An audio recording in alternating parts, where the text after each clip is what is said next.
नमस्कार, आप देख रहे हैं एनबी न्यूज और मैं हूं आपके साथ योगेश पांडे। स्वागत है आपका राजधानी लाइव में।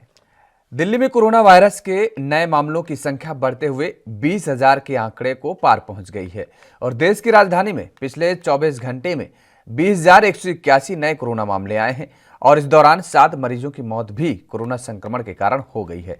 यहां पॉजिटिविटी रेट बढ़ते हुए 19.60% तक पहुंच गई है। हालांकि राहत की बात यह है कि राज्य में 24 घंटों में मरने वालों की संख्या अभी भी दहाई में बनी हुई है। इससे पहले कि 3 दिनों में भी केवल 9, 6 और 8 लोगों की जानें गई थी। और ये जानकारी दिल्ली सरकार की ओर से शनिवार को जारी हेल्थ बुलेटिन में सामने आई है। इस तरह पिछले 3 दिनों के भीतर दिल्ली में मामले 2 गुना हो चुके हैं, जबकि 4 दिनों में 4 गुना। वैसे इस बुलेटिन के अनुसार राज्य में पिछले 24 घंटों में करीब 80,000 टेस्ट किए गए हैं और इनमें से करीब 23,000 लोगों ने रैपिड एंटीजन टेस्ट कराए हैं।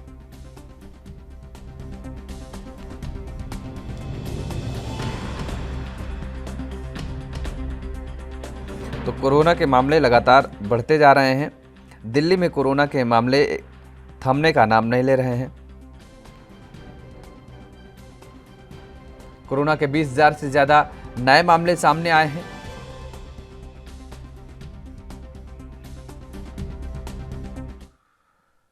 और इसी खबर पर ज्यादा जानकारी के साथ हमारे साथ फोन लाइन पर राजीव तिवारी जुड़ चुके हैं दिल्ली से। राजीव, जिस तरीके से लगातार कोरोना के मामले बढ़ रहे हैं, थमने का नाम नहीं ले रहे हैं, दिल्ली के हालात क्या हैं? देखिए, बिल्कुल सही कहा आपने। यहाँ पर बात करें जिस तरीके से लगातार जो कोरोना की स्थिति है वो अभी तक बिगड़ती हुई नजर आ रही है। अगर लगातार बात करें जिस तरीके से अभी भी कहीं कहीं जो रफ्तार है वो काफी तेजी से बढ़ती हुई नजर आ रही है, क्योंकि जिस तरीके से दिल्ली सरकार की माने तो दिल्ली सरकार ने लगातार कहीं ना कहीं कोशिश जरूर की जा रही है। दिल्ली सरकार हर तरीके से यही कोशिश कर रही है कि जो कोरोना की रफ्तार है उसको ब्रेक किया जा सके। मगर यहाँ पर लगातार जिस तरीके के आंकड़े आ रहे हैं, पिछले 24 घंटे के अंदर भी लगभग 20,000 से ज्यादा के आंकड़े आए हैं, तो स्थिति कहीं ना कहीं बिगड़ती हुई नजर आ रही है। मगर जिस तरीके से वीकेंड कर्फ्यू का ऐलान किया गया, तो वीकेंड कर्फ्यू में भी लोग बाग जो है वो घरों से बाहर निकल रहे हैं, रोडों पर जा रहे हैं और कहीं ना कहीं भीड़ का हिस्सा बनते हुए नजर आ रहे हैं। मगर इसी को लेकर कहीं ना कहीं दिल्ली सरकार की बात माने या फिर केंद्र सरकार की, तो दोनों ही तरफों से लगातार कोशिश जरूर की जा रही है। बाजारों के अंदर भी सोशल डिस्टेंसिंग की जा रही है। यहाँ तक कि पुलिसकर्मी जो है वो भी कहीं ना कहीं हर तरीके से कोशिश कर रहे हैं कि लोग बाग जो है सोशल डिस्टेंसिंग बना के रखें, मास्क का इस्तेमाल करें और घरों से कम निकले। मगर जिस तरीके के आंकड़े सामने आ रहे हैं उससे कहीं ना कहीं स्थिति बिगड़ती हुई नजर आ रही है। जी बिल्कुल राजीव, अगर प्रशासनिक अधिकारियों या दिल्ली सरकार का जिक्र करें कि क्या तैयारियां हैं कोविड को मद्देनजर रखते हुए, कोविड से जंग लड़ने के लिए, क्योंकि अभी वो दौर जहन से हटा भी नहीं है जो अभी हमने पिछले दूसरी लहर में देखा था। तो ऐसे में जिस तरीके से मामले लगातार बढ़ रहे हैं, बेहद हैरान करने वाले मामले सामने आ रहे हैं, 20,000 से ज़्यादा मामले पिछले 24 घंटे में आए हैं। ऐसे में दिल्ली सरकार की तरफ से क्या ठोस कदम या क्या कुछ तैयारी की गई है?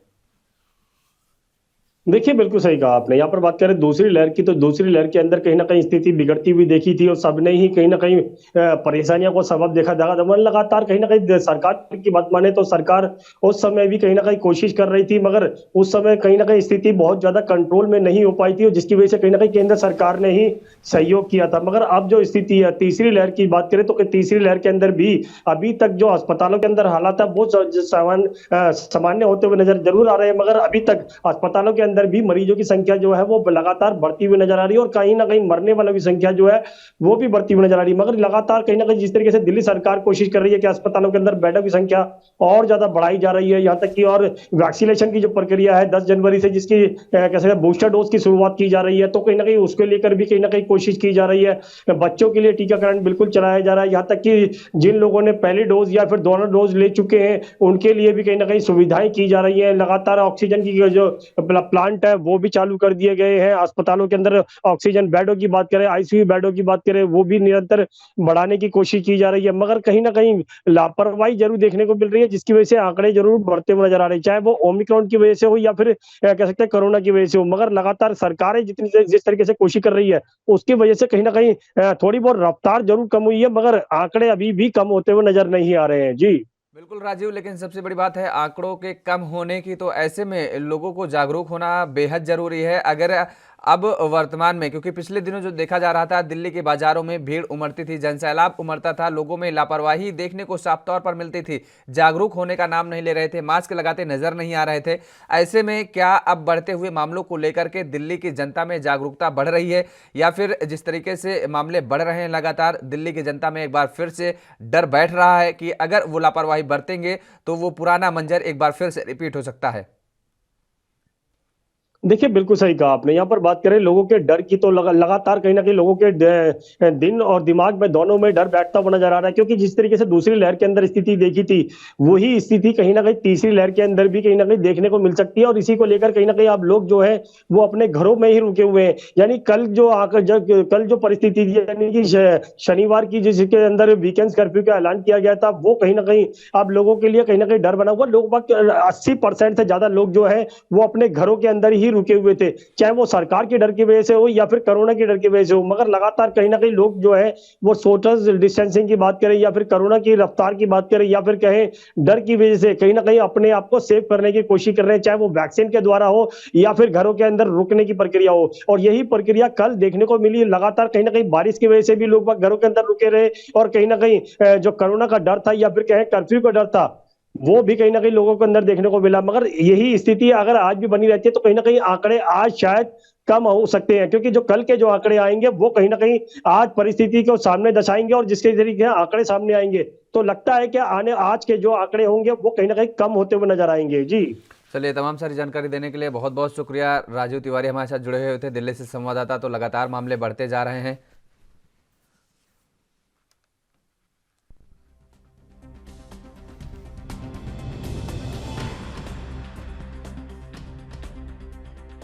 कोरोना नहीं थम रहा है, लगातार मामले बढ़ते जा रहे हैं, और ऐसे में दिल्ली सरकार लगातार अलर्ट मोड पर आ रही है। जनता के बीच भी कहीं ना कहीं अब डर बैठने लगा है। जिस तरीके से जो लापरवाही देखने को मिल रही थी, उसमें कहीं अब कमी आ रही है। तो उधर पंजाब के मुख्य चुनाव अधिकारी डॉक्टर एस करुणा राजू ने शनिवार को मीडिया को जानकारी देते हुए कहा है कि चुनाव आयोग ने भारत के 5 राज्यों के लिए 7 चरणों में विधानसभा चुनाव कार्यक्रम की घोषणा की है। उन्होंने कहा कि पंजाब में 117 विधानसभा क्षेत्रों में दूसरे चरण में एक बार में चुनाव होंगे। अनुसूची के अनुसार अधिसूचना 21 जनवरी 2022 को जारी की जाएगी, और नामांकन की अंतिम तिथि 28 जनवरी 2022 होगी, जबकि नामांकन की जांच 29 जनवरी 2022 को की जाएगी। उम्मीदवारी वापस लेने की तिथि निर्धारित की गई है, जो कि 31 जनवरी 2022 को है। मतदान की तिथि 14 फरवरी 2022 निर्धारित की गई है, जबकि मतगणना 10 मार्च 2022 को की जाएगी। उन्होंने कहा कि कोविड-19 के ओमिक्रॉन संस्करण के उभरती चुनौती को ध्यान में रखते हुए सभी से अनुरोध है कि वे कोविड के उचित व्यवहार का अनिवार्य रूप से पालन करें, और उन्होंने राजनीतिक दलों से अनिवार्य कोविड-19 दिशा निर्देशों का सख्ती से पालन करने का अनुरोध किया है। उन्होंने वर्चुअल अभियान का विकल्प चुनने के लिए प्रोत्साहित किया है। रात 8 बजे से सुबह 8 बजे तक कोई प्रचार नहीं होगा। तो चुनाव आयोग की तरफ से तारीखों का ऐलान हो चुका है। 5 राज्यों में विधानसभा के चुनाव होने हैं, और उसी कड़ी में पंजाब में भी आदर्श आचार संहिता अब लग चुकी है, अस्तित्व में आ गई है। आपको बता दें कि पंजाब में एक चरण में ही चुनाव खत्म करा लिए जाएंगे। तो आपको बता दें कि पंजाब में इलेक्शन होने हैं, और उसी चुनाव को लेकर के दिशा निर्देश जारी किए गए हैं। चुनाव आयोग की तरफ से कहा गया है कि रात्रि 8 बजे से सुबह 8 बजे तक कोई प्रचार प्रसार नहीं किया जाएगा। इसके साथ ही सभी राजनीतिक दलों को कोविड-19 के दिशा निर्देशों का, नियमों का पालन करना होगा। पंजाब आम चुनाव के लिए कार्यक्रम की घोषणा हो गई है,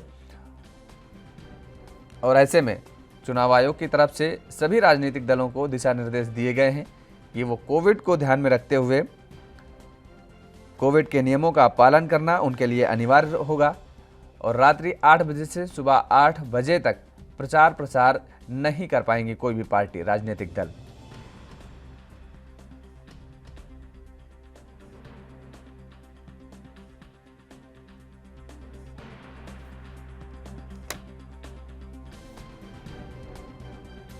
चुनाव आयोग ने पंजाब के चुनावों की तारीखों का ऐलान कर दिया है। दूसरे चरण में पंजाब में चुनाव होने हैं। आपको बता दें कि 31 जनवरी 2022 आखिरी तिथि होगी नामांकन वापस लेने की प्रत्याशियों की, और इसके साथ ही 14 फरवरी को पंजाब में चुनाव होने हैं।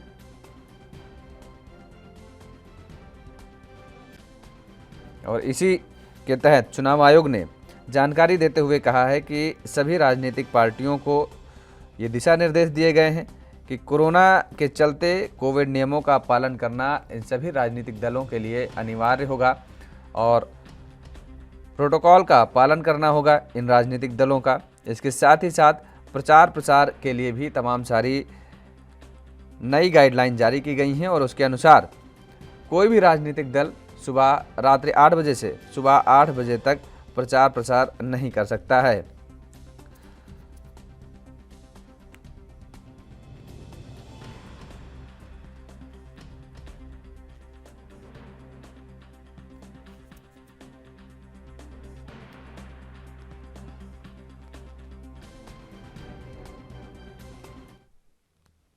और इसी खबर पर ज़्यादा जानकारी के साथ हमारे साथ चंडीगढ़ से संवाददाता अमित कुमार लाइव जुड़ चुके हैं। अमित, जिस तरीके से 5 राज्यों में चुनाव होने हैं और उन्हीं में से पंजाब भी एक ऐसा राज्य है जहां पर चुनाव होने हैं, तारीखों का ऐलान हो गया है और चुनाव आयोग का अगर जिक्र करें तो तमाम सारी गाइडलाइनों का दिशा निर्देश का पालन करने के लिए राजनीतिक दलों को दिशा निर्देश दिए गए हैं। ऐसे में और क्या कुछ जानकारी है आपके पास? देखिए, 7 फेज में चुनाव तय किए गए हैं, जिसमें पंजाब में दूसरे फेज में चुनाव होने हैं। अगर हम कहें तो उसकी सीधी तारीख 14 फरवरी बनती है। उसके बाद वोट काउंट तक हम कहेंगे 10 मार्च को रखा गया है। एक मेजर स्टेप लिया गया है, एक मेजर तैयारियां की गई हैं और इस बार का चुनाव कई पिछले सभी चुनावों से बहुत हद तक अलग होने वाला है और इसका मेन कारण कोरोना अभी भी रहेगा। कोरोना के चलते इलेक्शन कमीशन की तरफ से कुछ सख्त कदम उठाए गए हैं। सबसे पहला सख्त कदम तो हम यही बोल सकते हैं कि किसी तरह की भी 15 तारीख तक पहले तो चुनावी रैलियों पे, चाहे वो साइकिल रैली हो, चाहे कार रैली हो, चाहे पैदल रैली हो, किसी भी तरह की भी रैली पे 15 तारीख तक सीधा सीधा बैन है। मतलब कि वो चाहकर भी नहीं कर सकते, अप्लाई भी करेंगे तब भी परमिशन नहीं मिलेगी। उसके बाद रात 8 बजे से सुबह 8 बजे तक एक किसी भी तरह का पॉलिटिकल कर्फ्यू लगाया गया। जी हाँ, सीधे तौर पे रात 8 बजे से सुबह 8 बजे तक किसी भी तरह का चुनाव प्रचार करने की इजाजत नहीं है। सीधे तौर पे उस पर भी बैन लगाया गया और ये चुनाव के अंत तक है। मतलब कि अगर हम कहें कि 12 फरवरी तक नाइट कर्फ्यू सभी पॉलिटिशियंस के लिए लगा गया है। पर ये कदम उठाए क्योंकि है कि कोरोना के मामले लगातार बढ़ रहे थे, इसलिए कुछ मेजर स्टेप्स उठाने की जरूरत पड़ी थी। तब चुनाव कमीशन ने ये माना कि इलेक्शंस होने जरूरी हैं, क्योंकि 5 साल की टर्म से ज्यादा किसी भी सरकार की टर्म नहीं चल सकती। इसलिए इलेक्शंस कराने बहुत ज्यादा जरूरी हैं ताकि आम जनता का वोटिंग राइट में उनका वोटिंग राइट ना छिने। इसलिए ये मेजर कदम उठाए गए। तो अब बात करते हैं कि क्या क्या स्टेप्स उठाए गए। सबसे पहले, जैसे मैं पहले ही बोल चुका हूं कि एक बैन लग गया है। उसके बाद हम बात करें कि पैसे बढ़ा दिए गए हैं कि हर एक कैंडिडेट की, देखिए पंजाब में कैंडिडेट्स की जहां पे पहले पर्सनल स्पेंडिंग लिमिट हर एक कैंडिडेट की 28 लाख थी, पर क्योंकि इस बार सारा जोर सोशल मीडिया के जरिए देने को कहा जा रहा है कि फिजिकल रैलियां कम करें, डोर टू डोर कैंपेन कम करके सब सोशल मीडिया के जरिए खुद को ज्यादा से ज्यादा प्रमोट करें, तो इस बार उस बजट को इन स्टेप्स को देखते हुए बढ़ा दिए गए। उस स्टेप को बढ़ा के 40 लाख कर दिया गया है, जो कि एक अच्छा इनिशिएटिव है। क्योंकि ऑल ओवर आप देखेंगे कि मेन क्राउड, अगर हम यूथ की बात करते हैं या आज की जनरेशन की बात करते हैं या माहौल की बात करते हैं, तो काफी हद तक लोग सोशल मीडिया पे एक्टिव हो चुके हैं। तो ये एक अच्छा जरिया है जिसमें कैंडिडेट्स खुद को प्रमोट कर सकते हैं और इससे ही अगर हम कहें कि कोरोना खतरा भी सबसे कम रहेगा। दूसरा कदम जो उठाया गया है कि सभी को अपने क्रिमिनल रिकॉर्ड पब्लिश करने होंगे 3 अलग अलग बार, कि मतलब इलेक्शन कैंपेन के दौरान 3 अलग अलग बार अपने क्रिमिनल रिकॉर्ड, अगर आपका कोई क्रिमिनल रिकॉर्ड है तो उसे पब्लिश करना होगा, चाहे वो प्रिंट में हो चाहे वो इलेक्ट्रॉनिक मीडिया में हो, लेना पब्लिश करना पड़ेगा।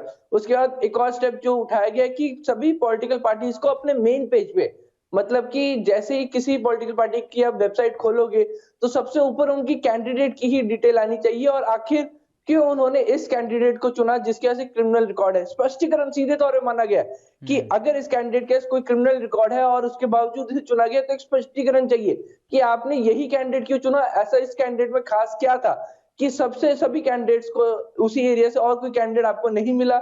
उसके ऊपर विनेबिलिटी एक फैक्टर नहीं है, ये भी चीज स्पेसिफाई की गई है कि आप ये नहीं कह सकते कि कैंडिडेट को लोग सबसे ज्यादा पसंद करते हैं कि सबसे ज्यादा विनिंग चांसेस क्या है, और कई फैक्टर्स एक्सप्लेनेशन करने पड़ेंगे। तो ये कुछ मेजर स्टेप्स थे। पर अब बात करते हैं तैयारियों की, तो एक चिंता अगर हम देखें कि पंजाब की हम बात करते हैं तो वैक्सीनेशन की बात करते हैं तो फर्स्ट डोज की भी जानकारी खुद इलेक्शन कमीशन ने दी है कि पंजाब में 82% फर्स्ट डोज लगी है, तो वहीं सेकंड डोज सिर्फ 46% है, और पंजाब में अभी की पॉजिटिविटी रेट 2.1% चल रही है।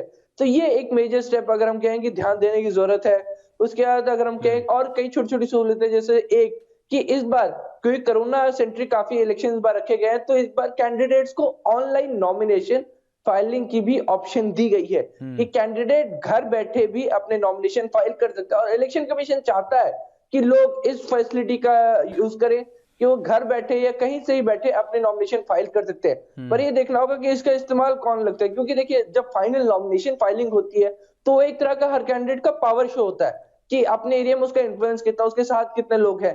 तो ये भी देखना होगा क्या लोग इसका इस्तेमाल करेंगे या नहीं। जी बिल्कुल ठीक बात कही आपने। लेकिन अमित, सबसे बड़ी बात ये है कि जिस तरीके से अब रैलियों पर पाबंदी लग गई है और डिजिटल का सहारा लेना है, डिजिटल मीडिया का, ऐसे में क्या लगता है कि पंजाब में किस राजनीतिक दल के लिए सबसे बेनिफिट ये साबित होगा? देखिए, अगर हम बात करें अभी इन टर्म्स, तो हम सबसे लेंगे सबसे ज्यादा फायदा पंजाब सरकार या फिर हम क्या है कांग्रेस को मिलेगा, क्योंकि ऑलरेडी वो अपने कई फंक्शंस कर चुके हैं, कई फंक्शंस हो रहे थे, कई ऐलान हो रहे थे। तो वहीं दूसरी पॉलिटिकल पार्टीज को ये चांस नहीं मिलेगा। देखिए कि बाकी सभी पार्टी जहां गेयर अप कर रही थी, तैयारियां कर रही थी, वो लोग कहीं ना कहीं, क्योंकि नॉर्मली पॉलिटिकल पार्टीज को भी शायद उम्मीद नहीं था कि एक बैन पॉलिटिकल रैलीज पे उनको देखने को मिलेगा या सुनने को मिलेगा। ये क्योंकि अनप्रेसिडेंटेड है कि सबसे पहली बार ये कदम उठाया जा रहा है, तो ऐसे में उनके लिए भी एक शॉक काफी था, क्योंकि पहले भी इलेक्शंस हुए हैं कोरोना में, पर ये एक मेजर और पहला स्टेप लिया गया है, और शायद ऐसे स्टेप हमें आगे भी देखने को मिले। पर बाकी सभी पॉलिटिकल पार्टीज, क्योंकि कांग्रेस ऑलरेडी सरकार में होने ही चलते उनके अपने फंक्शंस हो रहे थे, छोटे छोटे लेवल पे फंक्शंस हो रहे थे, सरकारी फंक्शंस ही हो रहे थे, जिसमें खुद कांग्रेस कैंडिडेट्स भी जा रहे थे, लोगों से मिल रहे थे, तो उनका राब्ता लगातार चल रहा था। तो कांग्रेस को एटलीस्ट ये फायदा मिलेगा। पर सबसे ज्यादा नुकसान किसी पार्टी को होता हुआ नजर आएगा, तो सीधे तौर पर हम बात करें कि तो भारतीय जनता पार्टी को सबसे ज्यादा नुकसान पंजाब में होगा, क्योंकि पहले किसानों के चलते, क्योंकि किसान काफी लंबे समय से उनका प्रोटेस्ट कर रहे थे, तो पंजाब में रैलियां नहीं होने दे रहे थे। और उसके बाद अगर हम कहें कि बाकी सभी पॉलिटिकल पार्टियों उसको एक सेंटर है, क्योंकि अकाली दल की तरफ से हम कह सकते हैं कि अपनी तरफ से उनका प्रदर्शन शुरू हो चुका था, उनकी तरफ से रैलियां शुरू की गई थी, वो काफी लंबे समय से उन्होंने स्टार्ट की थी, शायद उनको कुछ ना कुछ अंदाजा या था या माहौल, वो पहले से ही तैयारियां कर रहे थे, तो उनको एक लमसम हम कहेंगे कि एक माइल्ड हिट होता हुआ नजर आएगा रिस्ट्रिक्शन। आम आदमी पार्टी और अकाली दल काफी हद तक रहेंगे कि उनकी ऑलरेडी रैलियां चल रही थी, वो अपनी अपनी तैयारियां कर चुके थे। पर अब ये देखना होगा कि बाकी पॉलिटिकल पार्टी हैंडल कैसे करते हैं, क्योंकि अब समीकरण पूरी तरह चेंज हो चुका है, इलेक्शन लड़ने का तरीका पूरी तरह चेंज करना पड़ेगा, क्योंकि फर्स्ट होगा कि कोई पॉलिटिकल रैली नहीं, किसी तरह की गैदरिंग नहीं, डोर टू डोर कैंपेन करने के ऊपर भी रिस्ट्रिक्शन है। आप देखिए बाकायदा डोर टू डोर कैंपेन पर भी मार्क कर दिया गया है कि सिर्फ 5 लोग कैंडिडेट को लेकर, सिर्फ 5 लोग डोर टू डोर कैंपेन कर सकते हैं, जहां पहले 20-20, 50-50, 100-100 लोगों का जत्था निकलता था। अगर हम बात करें कि हमने कई बार देखा है कि जब एक कैंपेन हो रही होती थी, तो कैंडिडेट्स के साथ कई लोग होते थे जो पूरी गली में, जैसे कि हम कह सके बड़ा मार्च, वो धीरे धीरे शुरू होता था और मार्च बहुत बड़ा हो जाता था कि घर टू घर जा रहे हैं लोग, नारेबाजी कर रहे हैं, पर उस पर भी रिस्ट्रिक्शन लगा दिया है कि सिर्फ 5 लोग कैंडिडेट को लेके, माइनस सिक्योरिटी। सिक्योरिटी के लिए थोड़ी ढील दी गई है, क्योंकि कई हाई प्रोफाइल कैंडिडेट्स भी है, तो उनकी सिक्योरिटी को उनमें कंसिडर नहीं किया गया, कि उनकी कई लोगों की सिक्योरिटी ही 10-10, 15-15 हो जाती है, तो इसलिए एक सिक्योरिटी को एटलीस्ट एग्जेम्प्ट किया गया। पर एक मेजर स्टेप है, रिस्ट्रिक्टिव काफी रहेगा, और कैंडिडेट्स को भी अब देखना होगा कि किस तरीके से वो अपने आप को मैनेज करेंगे, क्योंकि समय ही बहुत कम रह गया। अगर हम कहें कि महीने से कम का समय रह गया है, तैयारियां बहुत ज्यादा होनी है, और इस बार भी नहीं है कि कोई एक बड़ी कैंपेन या एक बड़ी रैली करके वो कई लोगों से नहीं, क्योंकि ग्राउंड में कैंपेन पे सीधा अगर हम कहें आधे इलेक्शन 15 जनवरी तक तो कैंपेन पे बैन है।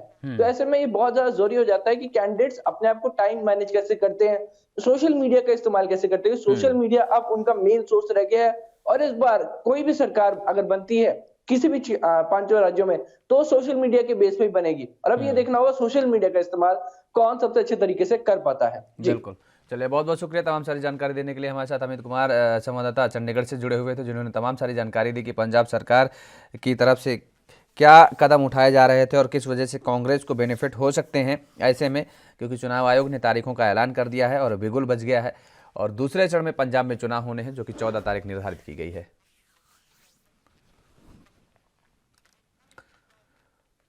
उधर मुंबई समेत महाराष्ट्र में कोरोना के बढ़ते मामलों को देखते हुए राज्य सरकार ने अब प्रतिबंधों को और भी कड़ा करने का फैसला किया है। इस बारे में मुख्यमंत्री उद्धव ठाकरे के निर्देश पर मुख्य सचिव देवाशीष चक्रवर्ती ने शनिवार को नए दिशा निर्देश जारी कर दिए हैं। ये सभी नियम रविवार को मध्य रात्रि से ही लागू हो गए हैं, और इसके तहत 11 बजे से सुबह 5 बजे तक नाइट कर्फ्यू की घोषणा की गई है। इसके तहत एक साथ 5 लोगों को जमा होने पर पाबंदी होगी। रात में केवल आवश्यक सेवाएं ही जारी रहेंगी। सभी स्कूल, कॉलेज और विश्वविद्यालय 15 फरवरी तक बंद रहेंगे। 10वीं और 12वीं कक्षा के लिए कोचिंग कक्षाओं के लिए भी छूट दे दी गई है। अन्य सभी कोचिंग कक्षाएं 15 फरवरी तक बंद रहेंगी। ये कक्षाएं ऑनलाइन ही शुरू रहेंगी। तो महाराष्ट्र में भी कोरोना का कहर लगातार बढ़ता जा रहा है। कोरोना का तांडव देखने को मिल रहा है महाराष्ट्र में। ऐसे में महाराष्ट्र सरकार ने कड़े कदम उठाए हैं। सरकारी कार्यक्रम भी रद्द कर दिए गए हैं। 1 फरवरी तक सभी सरकारी कार्यक्रम रद्द कर दिए गए हैं। मुंबई में लगातार कोरोना के मामले बढ़ रहे हैं। ऐसे में महाराष्ट्र सरकार के द्वारा ये बड़ा कदम उठाया गया है।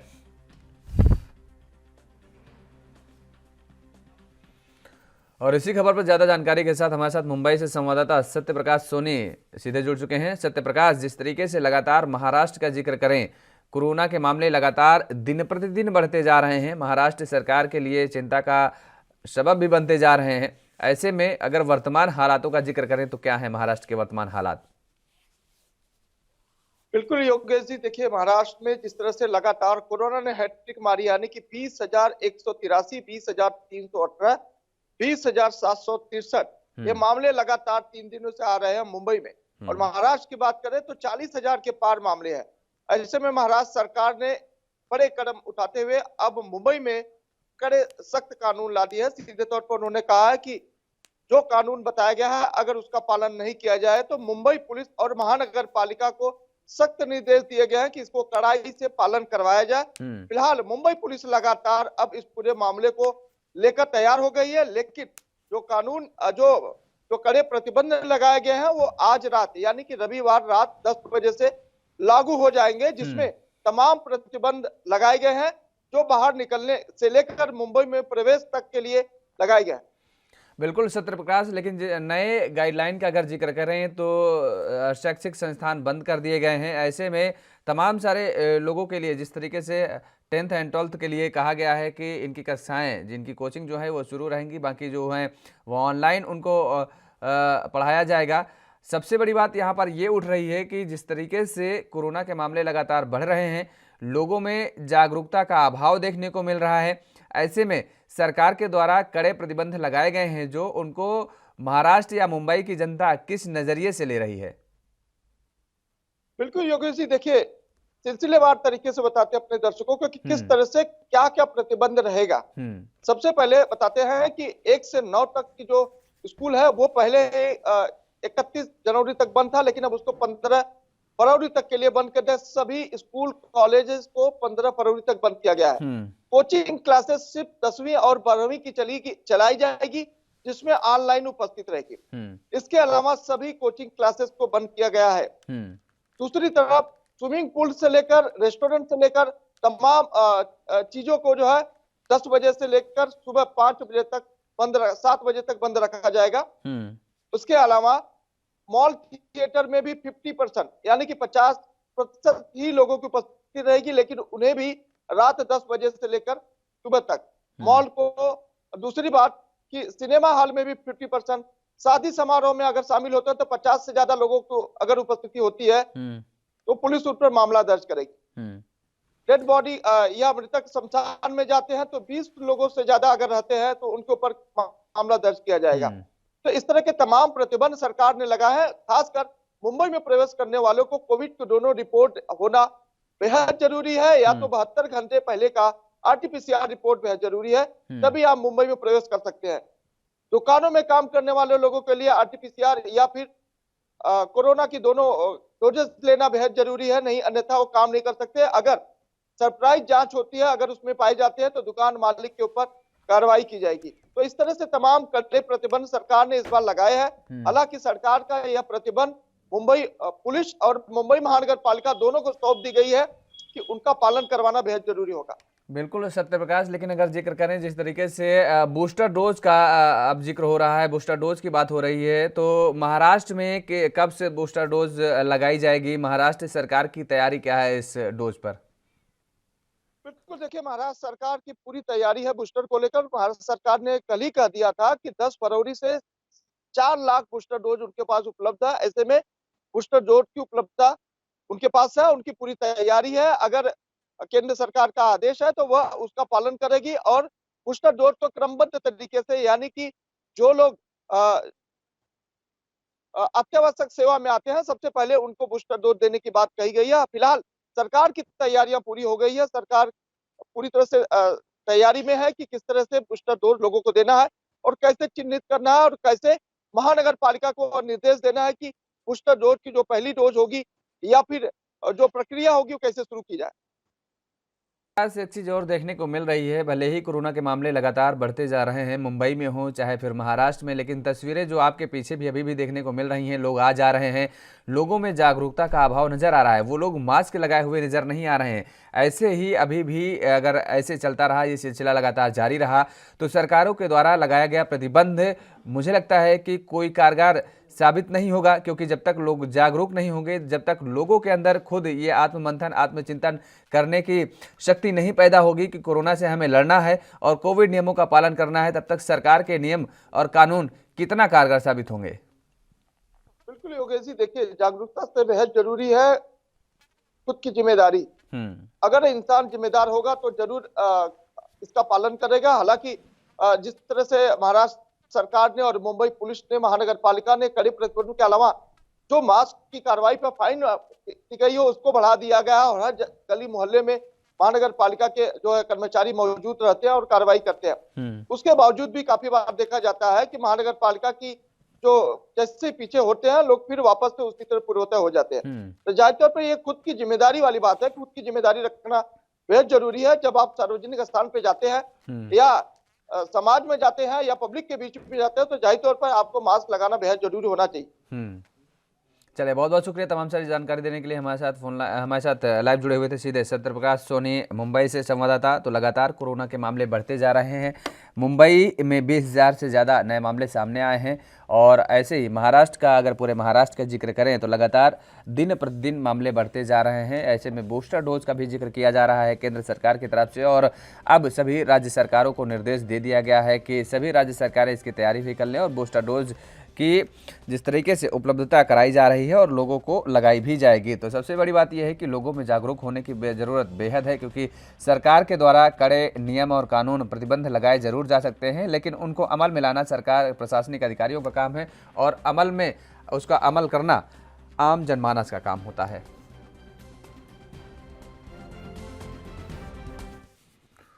और राजधानी लाइव में फिलहाल मेरे साथ इतना ही। देश और दुनिया की तमाम खबरों के लिए आप बने रहिए एएनबी न्यूज़ के साथ।